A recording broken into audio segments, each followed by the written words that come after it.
Hello guys, this is the African Updater, and today, before anything else, first subscribe and then I'm going to come back again vile sisi huwa tunafanya. Thank you for those who have been subscribing to this platform, but we always say again and again, join here, let's share our thoughts kama kawaida. Subscribe.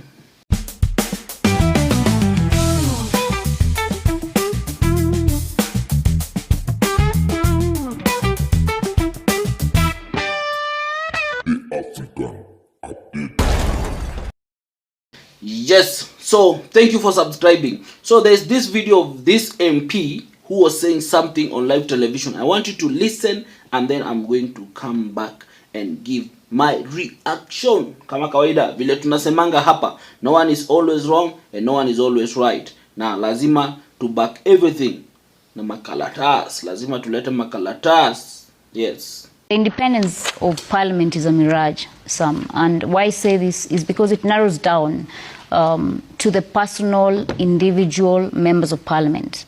Because we can claim that parliament as an institution is independent.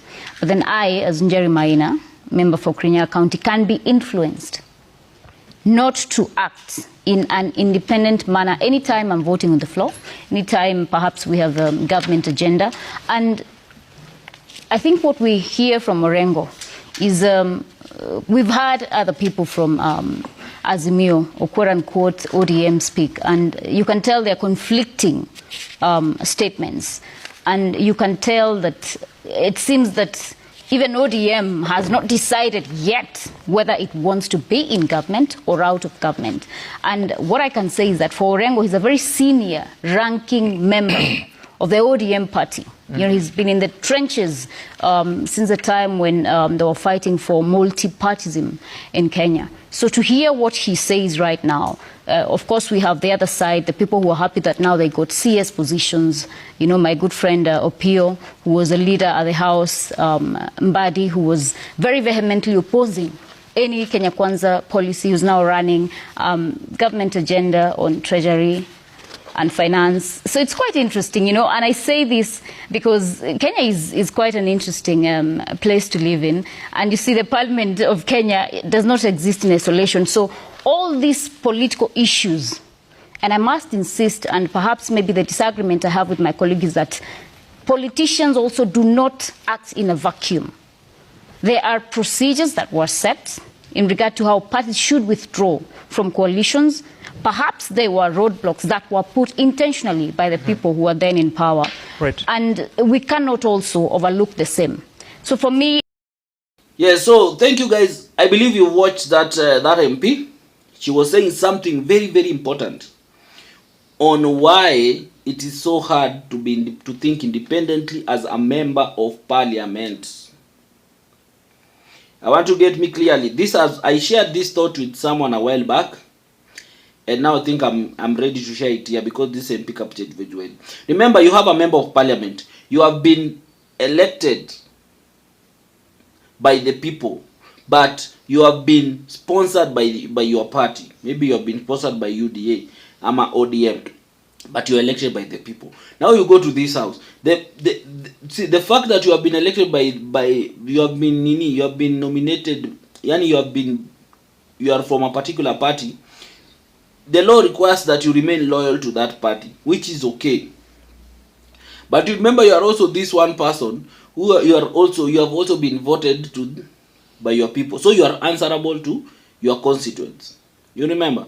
So when you go to parliament, it is very hard for you to, people shift allegiance because of such things. Because members of parliament use that as a loophole in the need to move around the way they feel like. Because anytime you are in ODM and then you start supporting the Kenya Kwanza government, and then your party wants to punish you, what do? You go to court, unaelewa, and then unaambia, no, me I'm representing my constituent. My constituent ameniambia this is what they want. So I have to work with the government to get this. Where does that leave the party that sponsored you in the nini? Wanashindwa kitu ya kufanya. At the end of the day, that case is dismissed. So unless we fix that thing in the law, unless we fix it, these members will keep on shifting. Watakuwa na change tu hivyo vile unaonanga they keep on changing, anaingia huku. And that is where now corruption happens, because wananunuliwa, wanaambiwa wewe acha bwana, wewe acha bwana, hata ukishikwa, hata ukipelekwa, hata ukitolewa nini hutatoka. Those things have happened. Remember it happened with Aisha Juma.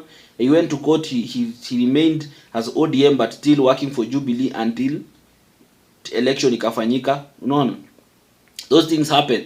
It happened with Akina Kingi, it happens with that MC Mvuria, the governor. Unaona, those things happen and there's nothing the party can do to cure all this. And I was telling people, until we try to find a way of dealing with parties and party hopping, unaelewa, until that is done, this is what I'd love to urge all the young people, the Gen Zs, the people who will vote in the next election, to tutoi kelele yote and the corruption and the president feeling that sijui nini at we are the majority. Let's all vote for independent candidates. The law allows it. The law allows it that if you have been nini, you can, if you lose a nini, you can go as an independent candidate. Tebu, let's all vote for independent candidates in 2027. Na tuone vile itakuwa. Let's all vote for independent candidates, especially in parliament, in National Assembly and the Senate, and see how these things will turn out. Let's see. Because hata kama kununua, utanunua independent candidate if you are a president. So I'm urging everyone, let's take this, let's try it out. We have nothing. Of course there will still be members of parliament, because I believe if they go there as independent, now they will not have any affiliation to any party. They will now be answerable to the government, and they watakuwa wengi, wacha na hizi wako wachache, so they can shift allegiance vile wanataka. You know, if you are independent, you can move wherever you are. So imagine, like we all have independent candidates. Out of the 290 constituencies, we have like maybe 270 are independent, or 260 are independent. That way our parliament will wataanza kufunction. Things will start moving.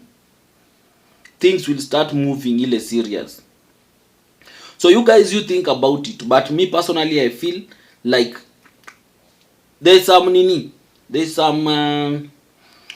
ways we can handle this. If we go for independent candidates, trust you me, tutakuwa tumesort vitu. I don't know if it will be chaotic. It might be chaotic, but I don't think it will be as chaotic as it is right now. Because even voting for the speaker, that will be a thing.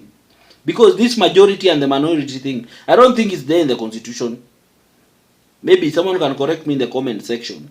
I don't think the constitution only mention about the majority party and the minority party. If I'm not wrong, I can be corrected, but I'll also go and check. But all we are saying is that, can we all vote for independent candidates? Kenyans, let's all vote for independent candidates in 2027. And if you know you're a politician and you're loved so much, don't go with a party and independent. People will still support you. Watch out, to go an independent candidate, at more than half of the members of parliament, to see how this thing will turn out. You will test it for 5 years. If 5 years it fails that nothing is moving in parliament, then we can discuss it from there. But the idea here is to make sure that these people are independent of the executive, independent of the parties. They become independent so that they start operating from the nini. Because it means that anytime the government now will want to pass something, itakuwa inabidi na bribe all the nini. And these people can still vote the other way because they are not affiliated to any party or anything. People can decide to go to parliament, to state house, wakusikize, wapate alafu warudi. Tena waende huko sasa wasikize, wapate alafu ikifika time ya kupiga kura kila mtu apige kura vile anataka. That is what independence is. So we need to start finding ways of cutting on all this not corruption, but in all this wastage of public resources. Na nini, independent parliament needs to be independent, because you can see even how the speaker is operating. This parliament is the most useless parliament we've ever seen. And some of these MPs, I'm very happy. Wacha tu waendelee kujipiga kifua. People are going to go home bana. People are going to go home. Hii election inakam. We are going to have a clean sheet. But I'm urging you guys, let's all vote for independent candidates in this election. To vote for independent candidates. If you know you're strong, enter independent. Let's change the tides. Let's punish this ODM, this UDA, these people who form parties as a vehicle of campaign. That's why you see someone like Wetangula. He cannot live Ford Kenya, because he always used Ford Kenya as a bargaining tool anytime he wants to get into a coalition. That's what he's using. So he can't, even when the court says that you can't be a speaker and you still be a chairman of a political party, he defies that court order deliberately, because he knows that hii ndio gari yangu, hii ndio natumianga kukula. So guys, let's be very nini. Let's try and, Gen Zs, young people and woke millennials, let's punish these people, bana. Let's punish these people. Let's see how it will turn out. But anyway, guys, thank you so much. And thank you for those people who keep watching my videos, and people who keep on coming back and subscribing and supporting this platform. If you feel like you can support me in any other way, I always have my number there. You can reach out, we talk. Remember, everything I share here, these are just my opinions. I might be wrong, I might be wrong, and I might be right. You can also share yours in the comment section so that we discuss. But as always say, to exhibit maturity, always remain respectful. You don't have to push your point through insults. You don't have to push your points through demeaning people. Just share your thoughts and how you feel. Thank you so much. Till next time. Bye.